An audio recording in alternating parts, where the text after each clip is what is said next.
ESPN 94.1 FM and AM 930 present The Drive. Winner of the 2024 West Virginia Broadcasters Association Excellence in Broadcasting Award for Best Talk Show. It is Monday, August 5th. Your drive begins now on ESPN 94.1 and AM 930. I'm your host, Paul Swann. Glad to be back with you. Kicking off the week, we are going to get your text in this hour. 304-396-TALK, 304-396-8255. We're inching closer to the start of football season, and there's a lot to talk about already, but not necessarily what's been happening on the field. You know how information is on that. It's short, sweet, and we don't get that much, but we're inching closer and closer and closer, and there'll be obviously opportunities to talk to Coach Huff a little bit more as we get closer to the start of the season. But right now, we're just in that moment where we're anticipating the season, and there's still a lot of questions, I'm sure, to be answered. So hopefully we'll get closer to all of that. But I wasn't with you last week, and some things happened. And we're going to have Ryan Crisp on tomorrow to talk a little bit about some of those things. And, of course, Ryan, he's in charge of fan engagement and other tasks assigned at Marshall University. And last week we got the info about the new initiatives, the new safety measures that are taking place at Marshall.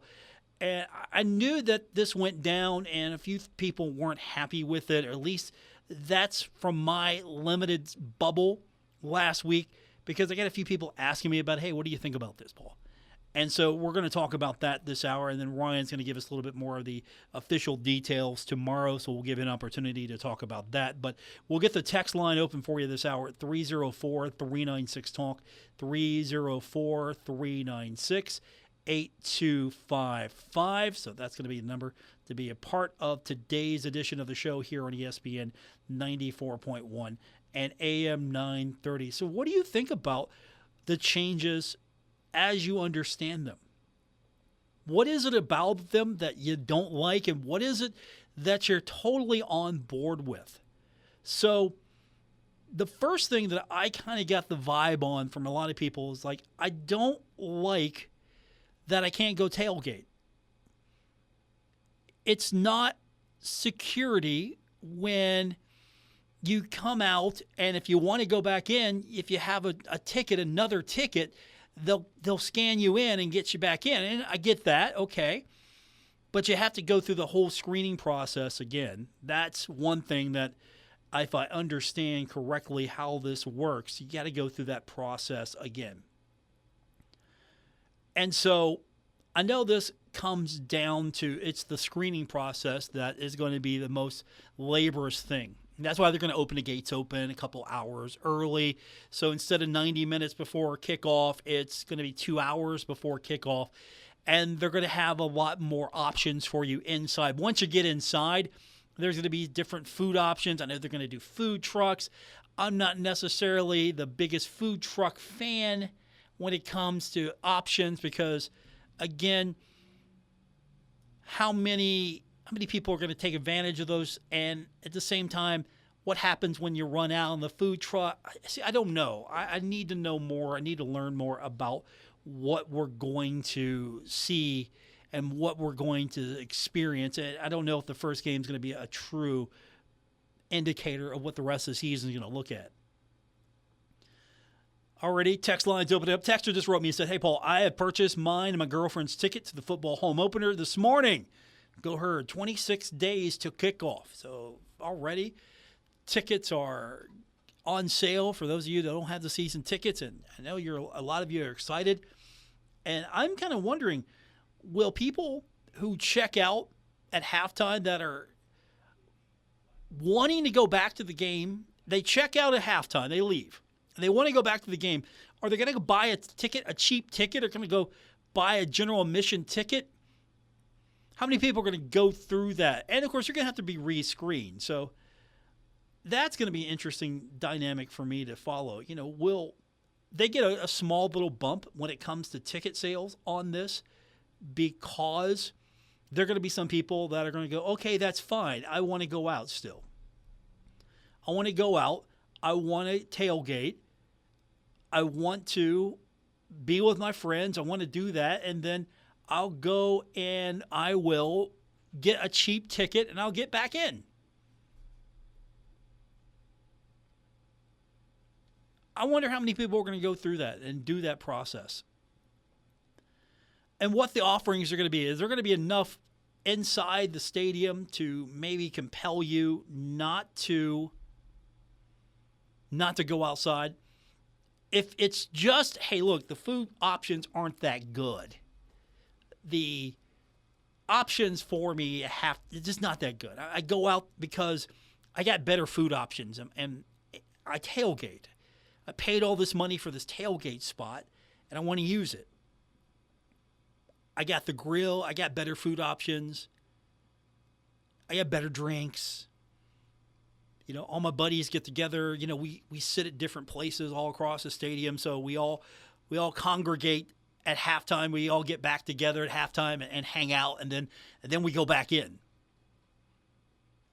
Now they're taking that away from us, and that's not cool. Maybe we just don't go back in. And I have always thought that, well, the people that leave at halftime, the majority of them don't come back in anyway. Second half attendance is really, and you can't put a number on it unless you just sit there and count. But the stadium is always half empty from what it is kickoff and a little bit after that. Because, Marshall fans sometimes are a late arriving bunch or they're coming in from the tailgate lot. I've known people over the years that actually they just buy tailgate spots and they don't go to the game. Not necessarily in the West lot, but they go and they just tailgate at one of the auxiliary lots, one of the lots that are surrounding the stadium, and they just tailgate. They don't go to the game. They just listen. They're just there to drink. They're just there to cook out, to hang out, and the game's really not a thing for them. It's just the tailgate. That's the draw. That's the attraction. So how happy are you with this policy? Do you understand it? We'll learn more about what some of the options are, how this will impact maybe season tickets. Will people just maybe decide, okay, maybe I'll just come on a game basis now? I really don't want to be forced to want to go tailgate at halftime and not have to come back and not able to come back. I don't know. If I want to do that, I'm kind of curious what those reactions are, and we'll get some of those answers tomorrow. So Ryan's going to join us on the program, and he is going to tell us more about some of the things that we can expect, how all of these new options work, what kind of concourse renovations are we looking at anyway. And I'll be quite blunt with you. The concourse area at Jones C. Edwards Stadium has needed renovated for a long while now.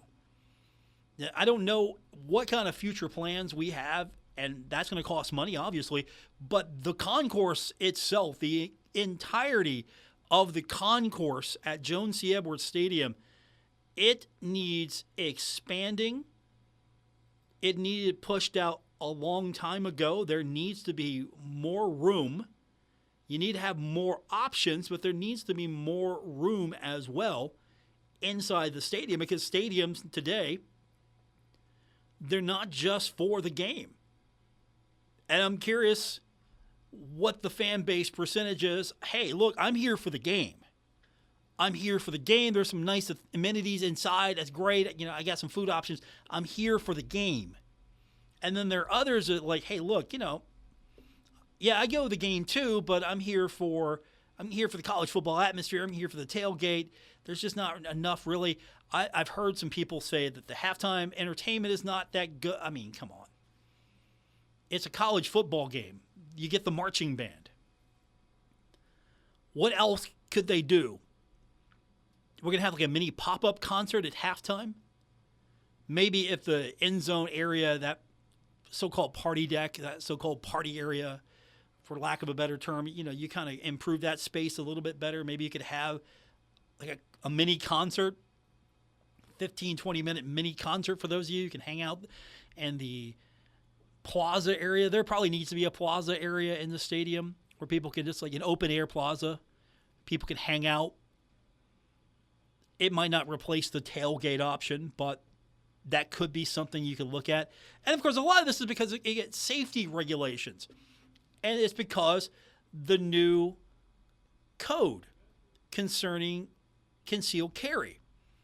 And, of course, in a venue that has 1,000 or more expected, like a football game, you can have security measures in place because of that. So you're going to see this not just for football, but I'm sure you're going to see this for softball. You're going to see this for baseball. You're going to see this for basketball. Of course, basketball is different. Some of those other sports are different because tailgating is not necessarily attached to it. You don't go tailgate after halftime, come back later, basketball game. You don't do that. You might leave early, but you don't go tailgate. Same thing with a couple other sports. You don't necessarily go tailgate. Football is a little bit more of a unique situation because you get there hours early, you tailgate, you have fun all day, then you go to the game, and then you're used to going out at halftime, you tailgate with your ticket, and you go back in because you had the pass in. And I'm not sure if I'm right on this, but I think Marshall is probably one of the last universities to still offer the pass out. 304-396-TALK, 304-396-8255. Texter says, Paul, you're right. If you're keeping people inside the stadium, you're going to need more concourses and facilities. Facilities have needed to be upgraded for a long time, including bathrooms. I appreciate the text. You're right. The bathrooms are a big issue. There are a lot of people that just go outside because we got portable bathrooms outside. The bathroom situation, I'm not saying that's the real reason. I'm saying that's among the reasons. There are reasons. One is you got all this tailgating food. You got all this stuff. You go out, you eat, you grill out, you cook out, you do your thing before the game. You go in the stadium. And then at halftime, a lot of people go and there are probably still people manning the tailgate. They do it in shifts, depending on how big your spread is. And then you hang out for a little bit, and then you go back in. Now, if you're going to restrict that further, you're going to have some compelling options. Because you got to read the room. You got to know what the fan base is used to. This isn't a situation where you built this brand new stadium in 1991 and okay, this is the policy. You started off with this policy. No, since 1991, when Joan C. Edwards Stadium opened up, it was Marshall versus New Hampshire. The ability to go outside with the pass out has been a thing. And so now you change that. You better have some compelling upgrades and some compelling offerings inside the stadium. And I hope that's coming, not this season, but you got to have things that make this worth it for a lot of people. Or there might be people just okay, you know what? That's cool if we can't come back in. If I badly want to come back in, I'll get a cheap second ticket. That's fine. Or, you know what? I'm just going to go tailgate. If you're on the West Lot especially, if you're on the West Lot and you pay a lot of money for your tailgate spot, and all of a sudden you're being told that, hey, look, you can tailgate all you want, but if you go to the game and then come back out, you can't come back in unless you have an unscanned ticket. And then you got to go through this whole screening process again. And that's going to, I'm sure, be a situation for a lot of people go, you know what? Okay, Marshall was just rocketed past Stony Brook at the half, leading 35 points. Okay, cool. I'm going to go out now and have fun the rest of the game hanging out in the tailgate lot. Somebody's going to have a hookup where they got the TV on and they're watching the game. I've seen those. Those are pretty cool, by the way.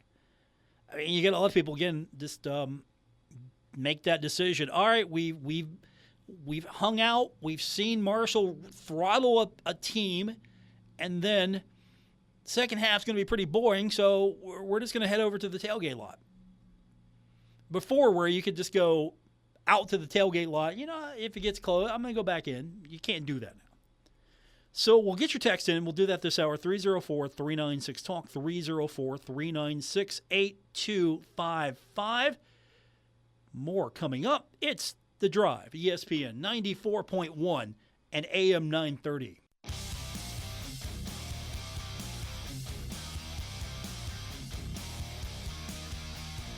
This is The Drive with Paul Swann on ESPN 94.1 FM and AM 930.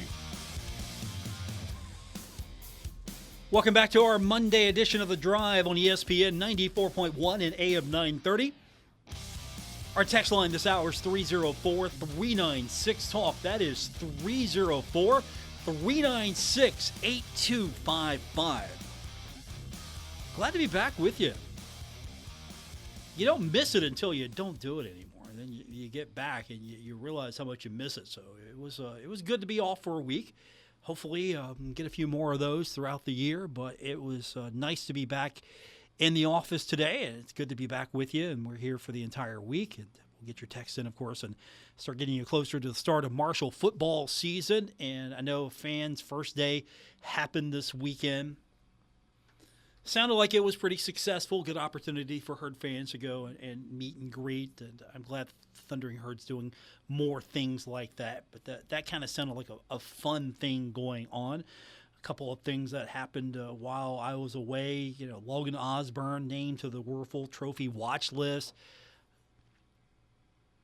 I'm glad that he's getting attention. He deserves it. Not too many other Marshall players are getting much attention, and I think that is what we're going to see in this age of the transfer portal when a lot of your players that are pretty good go elsewhere if they have opportunities or they find opportunities to do that. And so you're going to have a guy like a Logan Osborne who is stuck around. He does good work. He's going to get a little bit more of attention for the Thundering Herd. But I don't know if you're going to see too many things like that pop up preseason. Not that we care about preseason. It's in season. That's really what we care about. But this is going to be an interesting team to follow. I don't know if you watched Coach Huff's remarks last week during his pre-camp presser. I was there. I've got them for you. If you didn't, we'll probably go over a couple of those things throughout the next few weeks. But I know for those of you that are diehard, you go watch that YouTube video of all the coaches' interviews and coaches talking about, hey, we've got some depth on this team. The ones and twos are closer. And I think that's a double-edged sword there because it's good that your ones and twos are close together as far as what you're able to do, how close the twos are with the ones. So if you take a one out and you put a two in, you shouldn't have that much drop-off. And that's good. That's a good thing. On the flip side, does that mean the twos and the ones there's not that many ones that are really above the twos? I mean, depth is nice to have, but you listen to that statement, you wonder, just back of your mind, okay, is that really the thing we're talking about? Is that the twos and ones are closer? The level has kind of closed a little bit, the gap? Or is that a statement that means, hey, this isn't the best team we have, but, all the guys are close to where, they all can play. They're close. So when I heard that statement, I was like, okay, that could go either way. That was one of the things that kind of popped out when we were talking last week to Coach Huff. Are they close because you haven't had anyone who maybe just run away with a position? You got some depth there. I mean, is that good that you have some consistent depth? I mean, is it good to have maybe like 2 or 3 good running backs instead of one great running back? What's the philosophy there? What would you rather have? Like one great running back or like two or 3 good running backs? 304-396-TALK, 304-396-8255. Texter just wrote in and said, Paul, I got to play against Colin Parachek in College Football 25. I lost 49-7. Ouch. That game's tough. I'm not going to lie to you. That game is tough. Those of you that are playing All-American, man, my hats are off to you. That game is tough. Those FCS Southeastern Pandas, the generic team, they're tough. It's a fun game so far. And I'm glad a lot of people are having fun with that. I know when we had our intern, by the way, last week we had our intern, Ben Anderson, filling in. It was his final week. Actually, what Ben did for us, I just want to thank him, was his internship was over because however Marshall's academic year is structured for the summer, it ended before the end of the month, and Ben was like, I would love to just stick around for an extra week and do the show. So hats off to our intern, Ben Anderson. He'll be around some more, I'm sure. So I'm happy that he had a good experience. I thank all of you for taking good care of him last week as well, and hats off to him. But he talked about that game a lot. I love that game. That was like the one thing that he just looked forward to. And I'm curious, are older Herd fans getting into this thing the way some of the younger ones are? Is that one of those games where there's been such a long gap that those that were younger, they're playing it, and now they're maybe just a little bit older, they're getting into it more than maybe the younger guys are? I'm kind of curious if you're into that thing. I know we've had that thing out for a few weeks, so I just don't know if it's still buzzworthy, but I get people talking about it still. 304-396-TALK, 304-396-8255. That's our text line to be a part of today's show here on ESPN 94.1 and AM 930. We got to play catch up a little bit, get back on track. We'll do that when we continue after this break here on The Drive. This is The Drive with Paul Swann on ESPN 94.1 FM and AM 930. We continue on with this Monday edition of The Drive on ESPN 94.1 and AM 930. Don't forget, you can be a part of the show. Several ways to do so. The text line this hour is 304-396-TALK, 304-396-8255. You can also find me on X, formerly known as Twitter, at Paul Swann. Been relatively quiet for the last few days. I digitally detoxed as much as I possibly could. It's hard. I don't know if you try to do that. It's really hard to just not look at social media, and even then, you get caught up on it a little bit.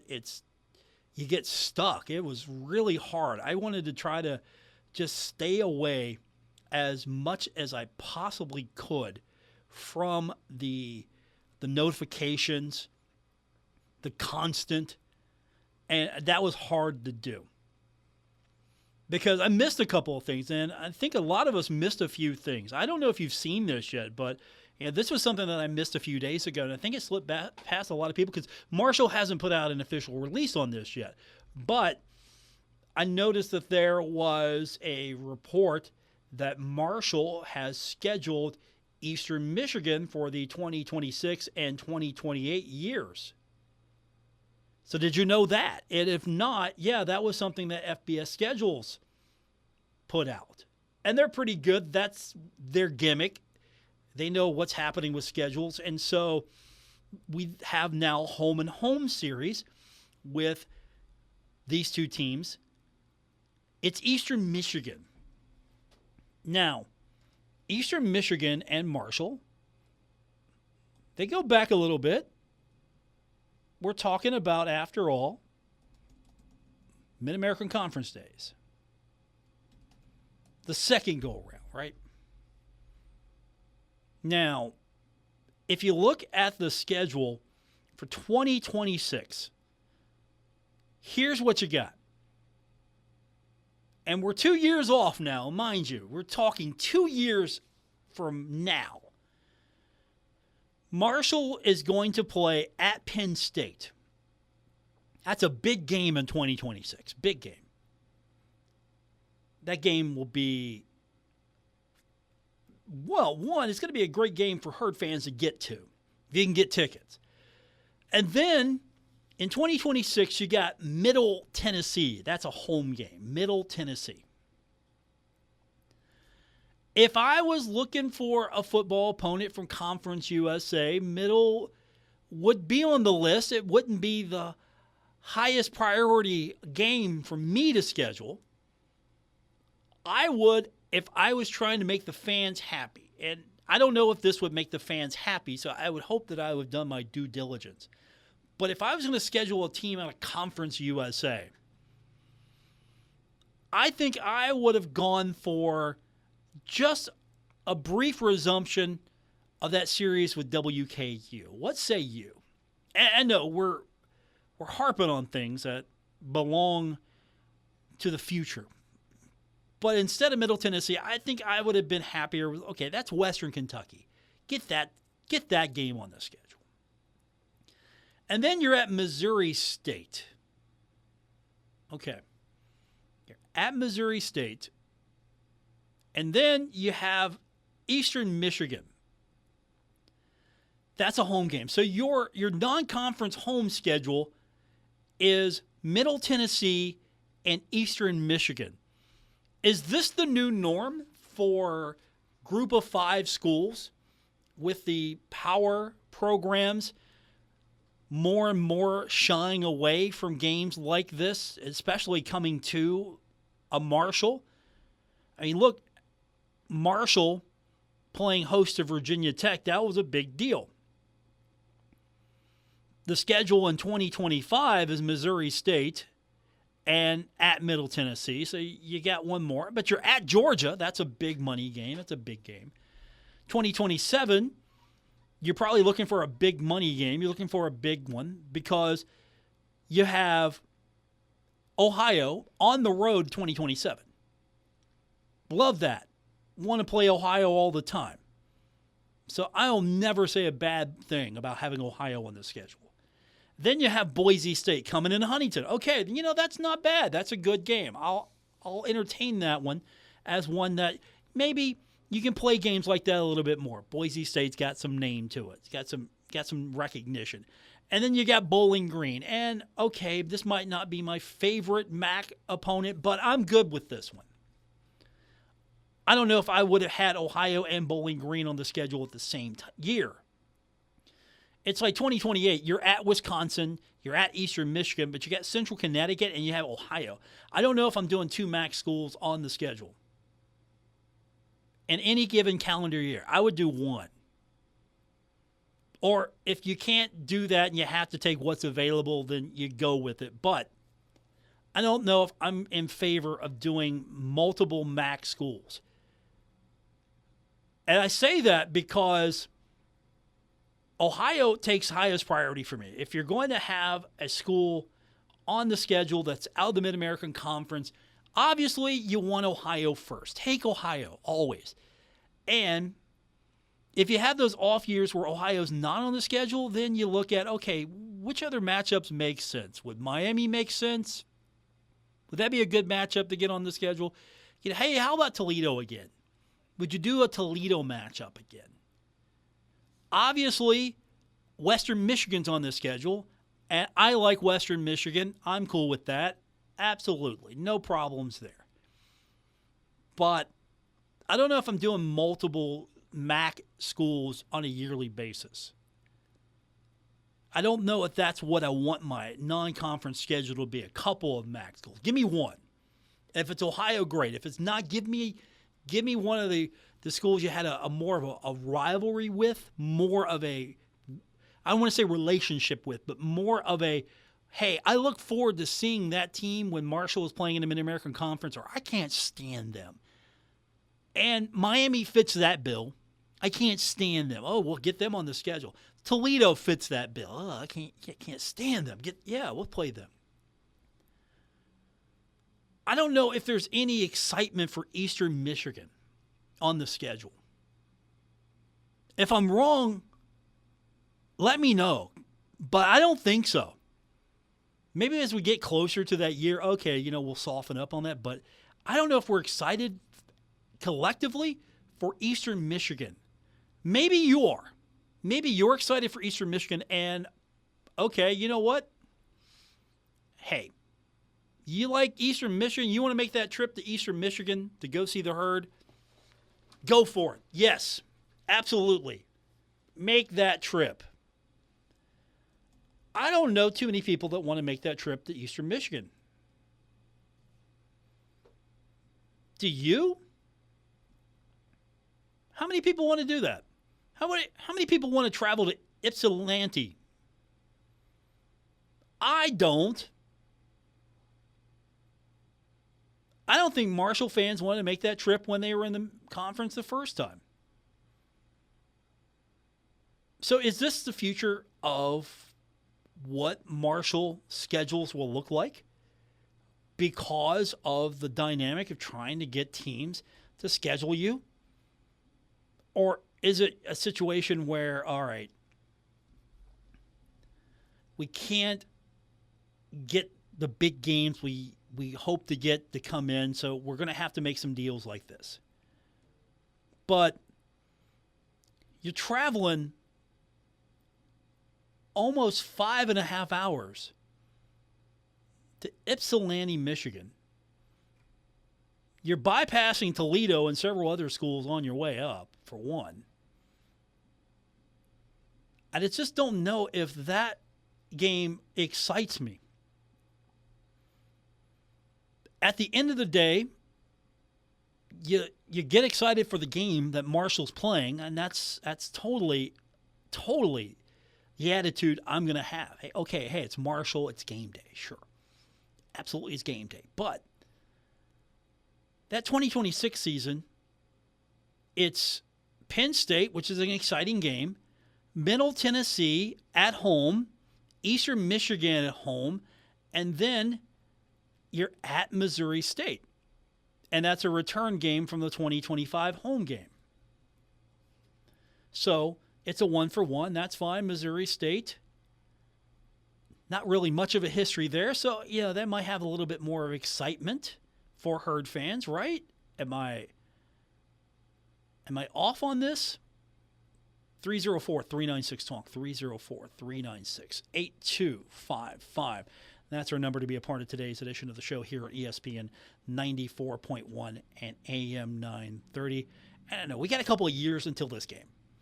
But that was kind of something that I didn't see much of when I was away on social. I don't know too many people were talking about it, but there it is.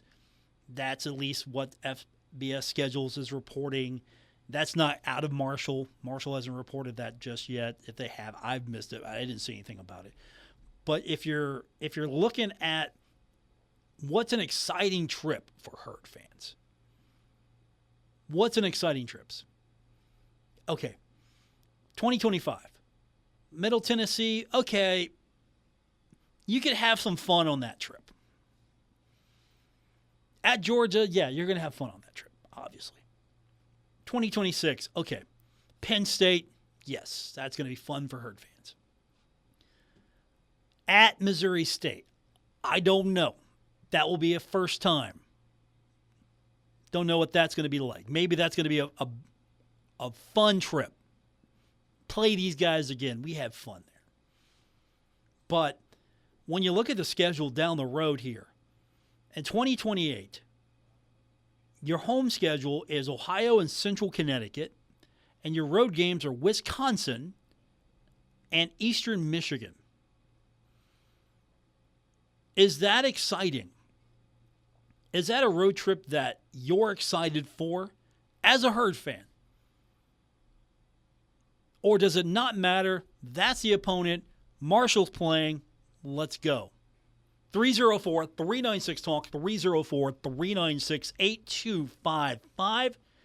And is this just going to be the way the schedules are going to look here in the future? Because of what scheduling is going to look like with the new consolidation of power. You have, in effect, the Power Four conferences now, and they're not going to really entertain. You're not going to see Penn State come to Huntington. You're not going to see Georgia come to Huntington. You're not going to see Ohio State come to Huntington. Will you see Virginia Tech ever come to Huntington again? But you'll get a matchup with Eastern Michigan. You'll get a matchup with a Missouri State. You get a matchup with Middle Tennessee. Are these exciting enough matchups? Or are these the matchups maybe Marshall should be playing? Hope that you get one of those big boy games now and then. Because in 2027, you don't have a big boy game. And in 2029, you don't have a big boy game. Again, scheduling is an art form. Your big boy game in 2026 is Penn State. Your big boy game in 2025 is Georgia. Virginia Tech and Ohio State are obviously your big boy games this year. So maybe you have to balance it out a little bit. Eastern Michigan, I don't know if that does it for me. if you'd have told me it was Central Michigan, maybe I would have been a little bit more excited for the Chippewas. But Eastern Michigan, I don't know if I'm that excited for. Your text coming up. This is The Drive, ESPN 94.1 AM 930. You're listening to The Drive with Paul Swann on ESPN 94.1 and AM 930. Winner of the 2024 West Virginia Broadcasters Association Excellence in Broadcasting Award for Best Talk Show. Final segment, today's edition of The Drive, ESPN 94.1 and AM 930 for this Monday. Let's get back into the text line. We'll do that now. The number again, 304-396-TALK. Texter says, Paul, I definitely would rather see us play Western Kentucky, but Middle Tennessee is fine too. Nobody cares about Eastern Michigan. I agree with that. 100%. I would like to see Marshall play Western Kentucky, but Middle Tennessee's fine. It's not as if that's a bad game. Like, I can't stand Middle Tennessee. Don't even want to play them. It's, you know what? I don't like them. It was great in basketball. I don't like them. Let's go. Let's play them. That's fine. I'm there. I'll be okay with that. Also from the text line, I think at first the new rule for the no re-entry, Paul, might hurt attendance. It will just take time to get used to it. Marshall will have to do some upgrades to the stadium, especially in the bathroom. Yes. That's the number one complaint I hear from a lot of people. And we can talk about it all day. And we can talk about it until we're blue in the face. And I don't know if that's going to speed things up. But the number one complaint has to be the antiquated, outdated bathrooms. Bathrooms should be a priority. Whatever your stadium condition is, you need to make sure that your bathroom situation is acceptable. You have a capacity of over 30,000, reduced as it used to be more, but still, the stadium should have proper, adequate bathrooms. Would you have upgraded the scoreboard before you upgraded the bathroom? I don't know what the cost ratio is. How much did it cost for the scoreboard compared to how much it's going to cost to get the bathroom upgrade? I don't know. I'm not privy to what some of those contracts look like. But I would make sure that the bathroom situation is going to be adequate and it's going to be sustainable. That just needs to be. That's a priority. You are asking people to come to an event, and then you're asking people to not leave. They can leave if they want to, but you're asking them, hey, look, we want you to stay. You bought a ticket. I know we used to be able to let you go out, but we can't do that now, so we're asking you to stay. If you want to leave, that's fine, but you can't come back unless you have another ticket, unscanned ticket. Sort of like the loophole there. It's like, yeah, look, if you got an unused ticket there, you can get back in, but you got to go through this whole process again. But now you have to make sure that, all right, what are you doing to ensure that the fan experience is enjoyable, it's comfortable, and that there are plenty of different food options. For one, that's important. Food options need to be good. You need to have several different types of food options that are across the board, meet all price points. As stupid as I thought it was every time my friend Bill Cornwell said, it's dollar dog night at the ballpark, he was on to something there. People love the dollar dog promotion. It was affordable. Like, okay, we're going to the ballpark. We're going to go see some baseball. A little hungry, we're not going to eat a full meal here. Okay, we're going to get a beverage, get a drink. Let's get a couple of dollar dogs. We'll be fine. Get a little hungry. Maybe you ate before, but you're still just a little hungry, or you just want to get a hot dog. Get a hot dog, get a cold drink, watch a little baseball. That's fine. You got to have different price options for everybody. And that means if you have to have some low end stuff, that's a plain hot dog. Okay. I can get a plain hot dog. 2 for $1. All right. Condiments are in the and the concourse area. You got to put your own ketchup on it if you want. You got to put your own mustard on it. You can't just expect us to put that stuff on there for you. It's a dollar dog. What do you expect? But there needs to be some different options as well. And I know the food truck thing, I'm willing to give that a chance, see what that's about, how that works. I would like to have more permanent points of sale in a concourse area. Hopefully one day a modernized, revamped concourse area with modern bathrooms. And obviously, if you're going to ask folks to go through a screening process and you're going to restrict their ability to go out at halftime, what they're used to doing, and then come back, they can't do that anymore. So you better make sure that you give them as much as you possibly can as far as options are concerned. If that's an open area, I want to call it the party deck. If you got different areas for people, different little spots, different viewpoints in the stadium, different premium seating options. I don't know. Maybe you tear those end zone seats down completely finally, and you put a different type of facility in there. That's a different price point. You have an open air area a little bit in the stadium, the corners a little. I don't know, ultimately what's going to be feasible to do, but before I did anything, if it was possible, I would make sure that my concourse area was as good as it possibly could be, to make sure that I'm servicing my fans and I'm making sure that my fans have different options. If I'm going to restrict them from going out and doing what they've done for decades, and that's hitting their tailgate after halftime and then coming back in for those who did, because what are you going to do? You're going to clear the parking lot. And, I've softened on this a little bit.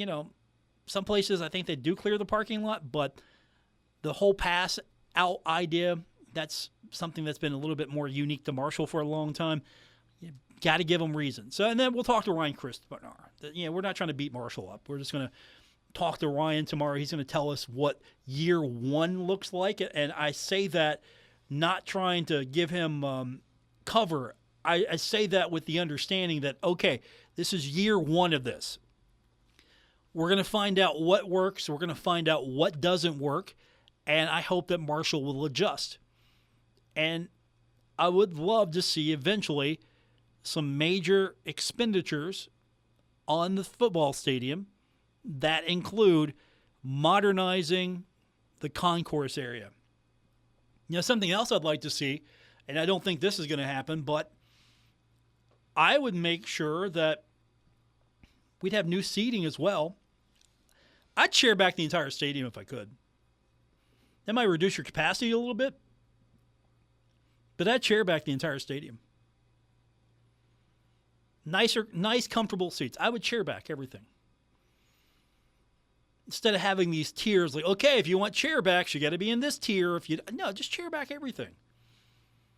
Chair back everything. If you want to have wider seats in the middle, that's fine. But I would chair back every seat in that stadium. I think the location should be the value, not the what you sit on. Like, okay, if we're going to sit here, you're going to sit 50-yard line. This is the value here. If you're going to sit on the corners, okay, this is going to be the value. If you're going to sit high up, this is going to be the value. It's a single-level stadium. It's not a double deck, so you don't have price points like that. But these are some of the things I'm just thinking out loud that I would think about when it came to trying to make improvements to the whole situation at Jones C. Edwards Stadium, including the concourse area. But that's tomorrow. Ryan Crisp is going to join us. Looking forward to it. He will be with us to talk about what this whole plan is, what it's going to look like, what fans need to know. I know the clear bag policy is still going to be in effect. I know you're going to have to be limited. I think you can bring a water bottle. That's going to be cool. I'm going to do that. Just bring a water bottle in, and you can fill up at water stations. That's a nice option there.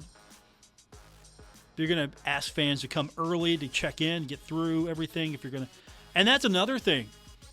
If you're opening up the gates early, how much of a delay will this screening process add to you getting in the stadium for kickoff? All those questions, and if you've got more, you shoot them to me. Find me on X, formerly known as Twitter, at Paul Swann. We'll add them to the list. You can also text me tomorrow here, and we'll get some of those questions over to Ryan Crisp. He'll join us tomorrow. Thanks for being a part of today's edition of the show. I'm your host, Paul Swann. This is ESPN 94.1 and AM 930. Have a great night, everyone. Retransmitting on Glorious FM on 94.1 W227BS Huntington. This is 930 WRVC Huntington, celebrating 100 years of broadcasting.